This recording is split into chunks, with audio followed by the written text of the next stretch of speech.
My name is Gabrielle Querrard, and you're watching Yellow Cedar. Long ago on the island of St. Thomas, parents started asking their children to come in before the streetlights come on, to don't take shortcuts on your way home from school or from errands they may have sent you on, and to be very vigilant of strangers who might have ulterior motives. One of the most prolific legends in the Virgin Islands, specifically on the island of St. Thomas, is that of Cowfoot Woman.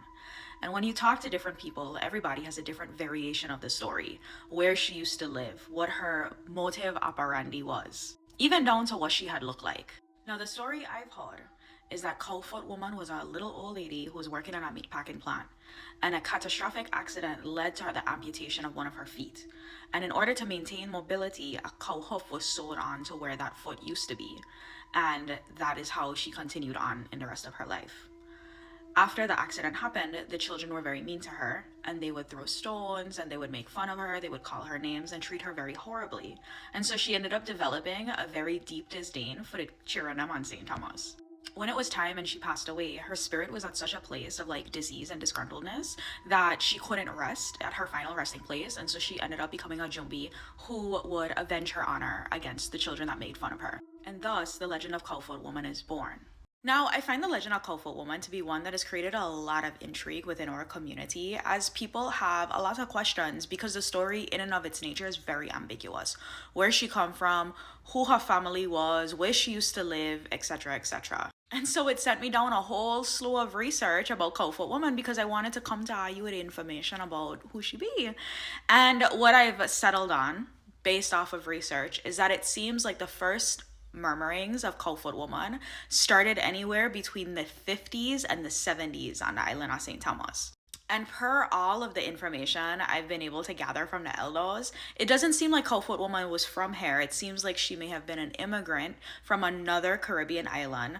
The late, great Ronnie Lockhart said that she come from St. Kitts specifically, and that she had intertwined herself into the community. And part of the reason why this particular fact makes a lot of sense is because if you look back at a general history of the Virgin Islands, between the 50s and even the 80s, there was a huge pulse of Eastern Caribbean migrants coming to the Virgin Islands.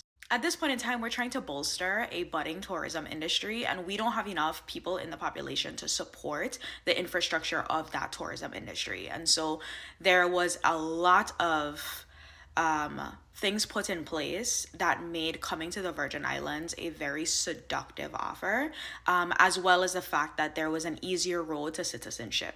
And not that this is a part of the video, but I just really want to emphasize that the people that came from the Eastern Caribbean specifically and came to the Virgin Islands really did a lot of the foundational work of the Virgin Islands we get to enjoy today. And so put some respect on their names.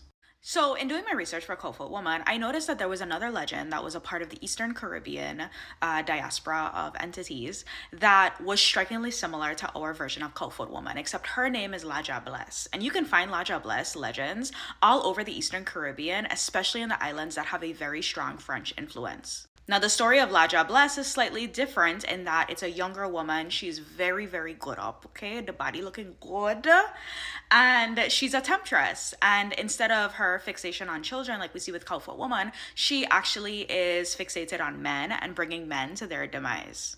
And I love that for her, right? But the story behind La Jablesse is that, or one of the stories, is that she made a deal with the devil that she would keep her starkingly beautiful physique and face. In exchange, she would do the bidding of the devil.